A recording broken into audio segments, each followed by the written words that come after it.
Central குண்டுவெடிப்பு நிகழ்ந்து இன்றுடன் ஓராண்டு நிறைவடைகிறது. இது பற்றிய ஒரு செய்தி தொகுப்பு. சரியாக இன்றிலிருந்து ஒரு வருடத்திற்கு முன் சென்ட்ரல் ரயில் நிலையம் காலை 7:15 மணிக்கு நிகழ்ந்தது அந்த பயங்கரம். பெங்களூரிலிருந்து சென்னை சென்ட்ரலுக்கு வந்த கவுஹாத்தி எக்ஸ்பிரஸ் ரயிலில் 2 குண்டுகள் அடுத்தடுத்து வெடித்ததில் சென்னை வாசிகள் மட்டுமல்ல, ஒட்டுமொத்த தமிழகமும் அதிர்ந்து போனது. ஆந்திராவைச் சேர்ந்த சுவாதி என்ற இளம்பெண் சம்பவ இடத்திலேயே பலியானார். ஏராளமானோருக்கு பலத்த காயம் ஏற்பட்டது. இதை சிபிசிஐடி போலீசார் விசாரித்து வரும் நிலையில் இதுவரை யாரும் கைது செய்யப்படவில்லை. குறைந்தபட்சம் குற்றவாளிகள் அடையாளம் கூட காணப்படவில்லை என்கின்றனர் பயணிகள்.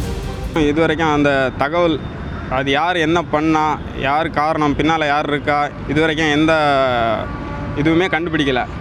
இதில் வர லட்சக்கணக்கான பேர் நாங்கள் டெய்லி ட்ராவல் பண்ணிகிட்ருக்குறோம். ட்ராவல் பண்ணிகிட்டு இருக்கும்போது எங்களுக்கு டெய்லி இந்த மாதிரி இன்னொன்று நடந்துருமோ அப்படின்னு பதச்சிட்டே இருக்குது. ஒரு வருஷம் ஆகுது சென்னை சென்ட்ரல் ரயில் நிலையத்தில் குண்டு வெடிச்சு.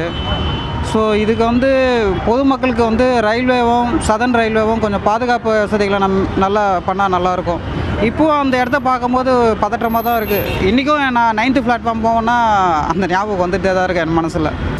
இந்த சம்பவத்தை மாநில அரசின் கட்டுப்பாட்டில் உள்ள சிபிசிஐடி விசாரிப்பதால் மற்ற மாநில காவல்துறையினர் போதுமான ஒத்துழைப்பு கொடுக்கிறார்களா என்ற கேள்வியும் எழாமல் இல்லை.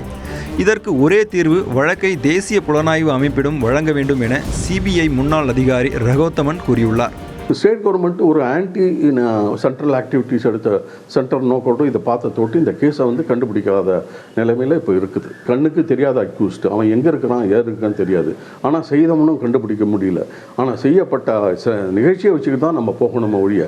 அப்படி போகும்போது பல இந்திய ஸ்டேட்டில் பல ஸ்டேட்டினுடைய டேண்டக்கல்ஸு அதை இன்வால்மெண்ட் இருக்கும்போது ஒரு என்ஐஏ கிட்ட கொடுத்துருந்தாங்கன்னா இந்த கேஸு ஒரு வகையாக கண்டுபிடிச்சிருக்கலான்றதான் என்னுடைய கருத்து.